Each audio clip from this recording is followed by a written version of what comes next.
Hi students, आज के हमारे इस लेक्चर में आपका वेलकम है। बेटा हम बात कर रहे थे केमिकल काइनेटिक्स के रिगार्डिंग, और मैंने आपको इस 4th यूनिट में जो चीज़ें बता रखी है वो था calculation of activation energy. Calculation of activation energy हमने बात की थी, और मैंने आपको ये बताया था कि हमारे पास जो आर्हेनियस का इक्वेशन होता है उसी को सॉल्व करके हम लोग एक्टिवेशन एनर्जी निकालते हैं। ठीक है, मैंने आपको ये चीज़ आपको बता रखी है कि K बराबर होता था e का पावर -EA/RT, और इसको सॉल्व करके आपको एक इक्वेशन बताया हुआ था। दोनों साइड में ln लेते हैं और फाइनली हमारे पास जो आया था वो आया था बेटा ln K इक्वल टू, इधर आया था आपके पास ln A माइनस कितना आया था EA/RT, ये आया था हमारे पास। ठीक है, इसी को मैंने लिखा था कि ln K equal to -EA/R 1/T और प्लस ln A। ये इक्वेशन मैंने आपको बता रखा है। ठीक है, और हमने ये भी बातें की थी कि y बराबर mx प्लस c के इक्विवेलेंट होता है, जहाँ पे हमारा स्लोप होता था और ये हमारा इंटरसेप्ट होता था। इसी को जब चेंज किया था लॉग में, तो हमने बताया होगा आपको कि log K equal to -EA/2.303 R और 1/T, और यहाँ बना था बेटा log A। ये दोनों इक्वेशन एक जैसे ही हैं, बस फर्क किस बात का है, यहाँ हमारे पास E का बेस है, यहाँ 10 का बेस है। ये कैलकुलेटिव लॉग होता है। ये भी y बराबर mx प्लस c, तो स्लोप हमारा कितना आएगा, यही जो हमारा x का कोफिशिएंट होता है ना, ये हमारा स्लोप है। तो मैंने बताया क्या था आपको कि जो m हमारा होगा -EA/2.303 R हो गया।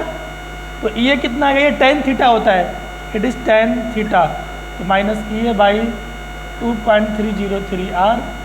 तो हमारा ये कितना निकल के आया था माइनस, ठीक है, 2.303 R और ये tan थीटा। यहाँ तक मैंने आपको बातें बता रखी थी पिछले लेक्चर में। और बेटा यहाँ से कुछ और बातें सामने निकल के आएंगी। जब आप टेम्परेचर को बढ़ाएंगे ना, तो आपका एक्टिवेशन एनर्जी कम होगा, और ये अगर कम होगा टेम्परेचर बढ़ाने से रेट कांस्टेंट बढ़ेगा। ठीक है, T के साथ इसका रिलेशन। तो मुझे अब बात यहीं से कंटिन्यू करना है। ठीक है, इस इक्वेशन को आप ध्यान में रखेंगे, इसको आगे बढ़ाएंगे, पर हम इस इक्वेशन से क्या क्लियर है, अब यही बात मैं आपको बताने वाला हूँ। हमारे पास जो इक्वेशन बन के आया,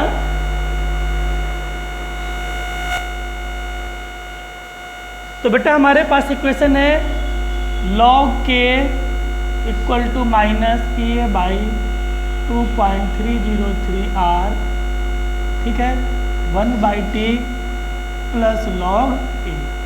ये हमारा इक्वेशन है। स्लोप वाली बात हमने कर दी, एक्टिवेशन एनर्जी की हमने बात कर दी। अब हमें इससे क्या क्लियर हो रहा है कि अगर आप टेम्परेचर बढ़ाते हैं तो रेट कांस्टेंट बढ़ेगा और ये कम होएगा। From given equation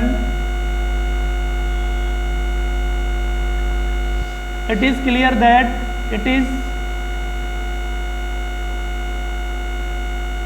that when temperature increases, rate constant also increases। ये बढ़ेगा तो ये भी बढ़ेगा, क्योंकि नेगेटिव साइन है यहाँ पे, तो इन दोनों में डायरेक्ट का रिलेशन होगा।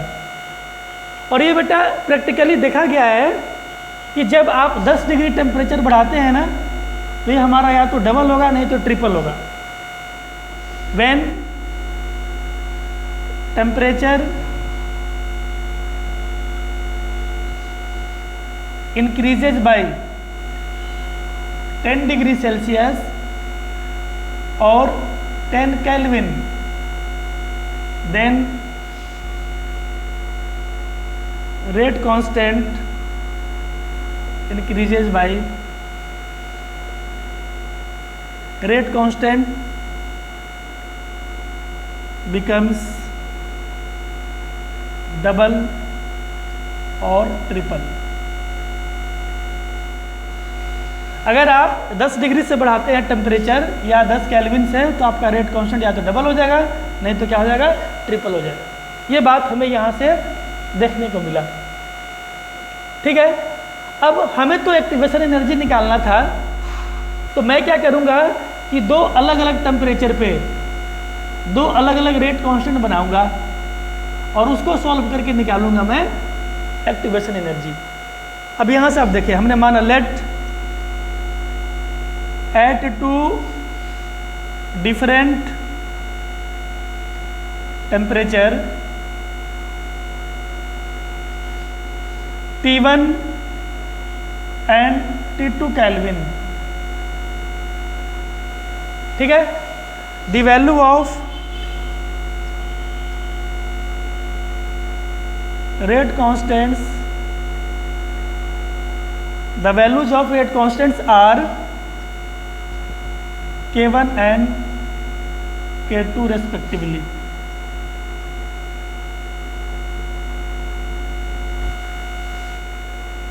आप चाहें तो इसको मान सकते हैं कि ये मेरे पास फर्स्ट है, इसको फर्स्ट मान लें आप।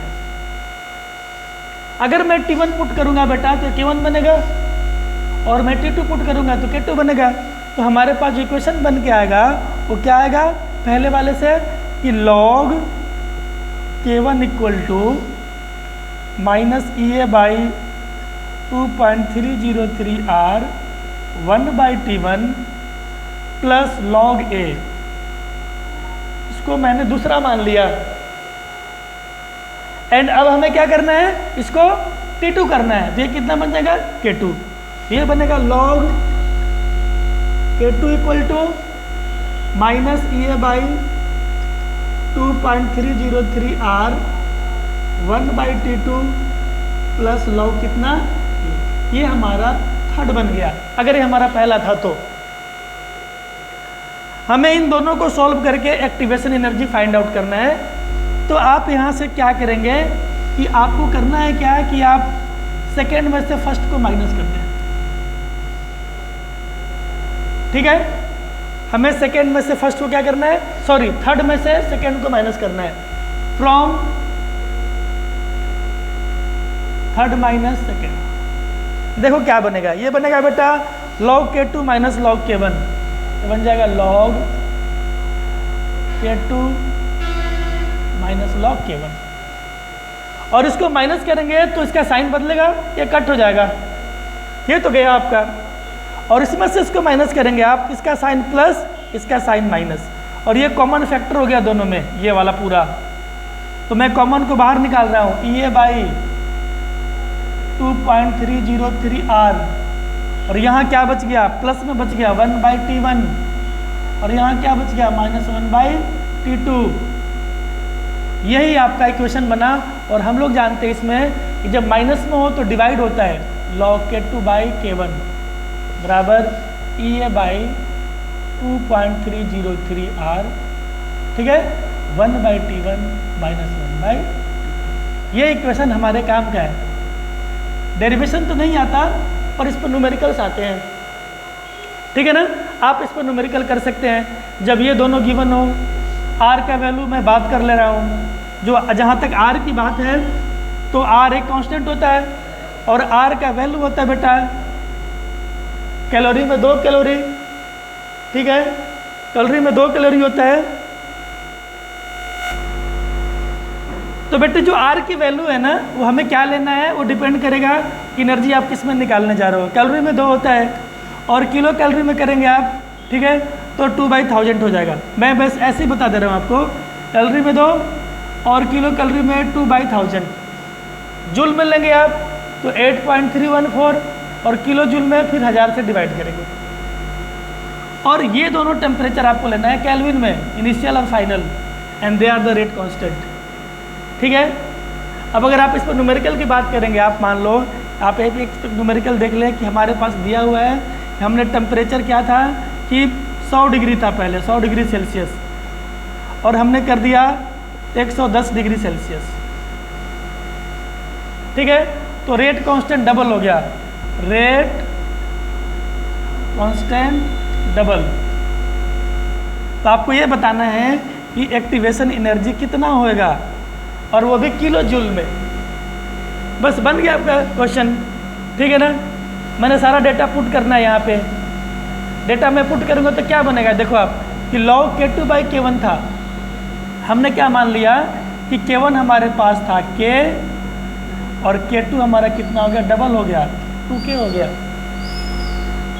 बाय अप्लाइंग दिस इक्वेशन हम लोग जानते हैं कि सिंस log K2/K1 बराबर EA/2.303 R, ठीक है, 1/T1 माइनस 1/T2। ये बेटा कितना बनेगा, देख लो आप, log 2K/K, तो log K हो गया, और log K मतलब log 2 हो गया है, और ये बना EA/2.303 R, और R का वैल्यू आप पुट ही कर दे किलो जूल में, तो किलो जूल में कितना होता है 8.314, ठीक है, इंटू 10⁻⁻3, और ये 1/T1, तो ये 100 था, इसमें 273 जोड़ दो आप, तो 1/373 माइनस 1/ ये जो बनेगा हमारे पास 383, बस इतनी सी बात है। ठीक है, log 2 का वैल्यू 0.301 होता है, आप यहाँ से सॉल्व करके ऐसे बना सकते हैं। एंड कई सारे न्यूमेरिकल्स है जो हमारे NCERT अदर बुक्स में है, आपको ऐसे ही फिनिश करना है। ठीक है, एक बार इसको इतना राइट करें, फिर आगे बात करते हैं।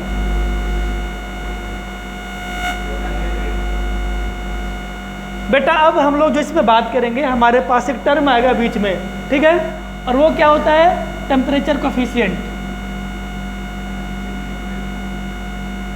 टेम्परेचर कोफिशिएंट, आप इसको TC भी लिख सकते हैं, temperature coefficient.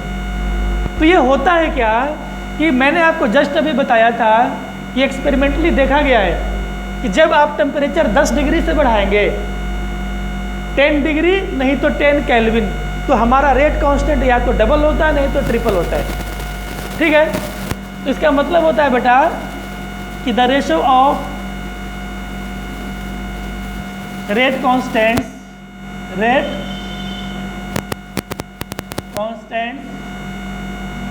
at 2 different temperatures,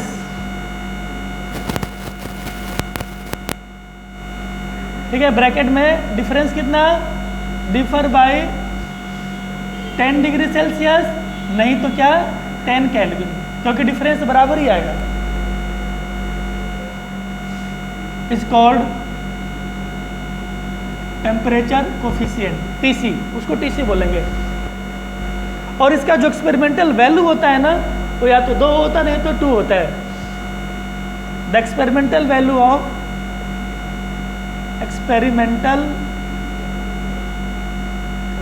of TC is 2 या 3, 2 नहीं तो 3 हो, आपको गिवन होएगा। तो मैंने क्या लिखा है, देखो मैंने ये बताया आपको कि जो TC हमारे पास होता है वो होता है K at T plus 10 degree Celsius by K at T degree Celsius. ये बात मैंने आपको ऊपर लिखवाया है कि रेट कांस्टेंट का रेशो लेना है 2 अलग अलग टेम्परेचर पे, लेकिन डिफरेंस कितना होना चाहिए, 10 डिग्री का नहीं तो 10 केल्विन का। ये T डिग्री सेल्सियस आपके पास है, और इसकी जो वैल्यू होती है, ये जो होता है हमारे पास, ये 2 होगा नहीं तो क्या होगा 3 होगा, जो मैंने ऊपर आपको लिख दिया। ठीक है, इतनी सी बात है। और अब इस पे क्वेश्चंस कैसे आएंगे बेटा, ये तो एक छोटा सा टर्म हो गया, कैसे बनेंगे क्वेश्चंस, मैं आपको क्वेश्चन समझाने वाला हूँ इसमें। ठीक है, एक बार इसको आप राइट कर लें।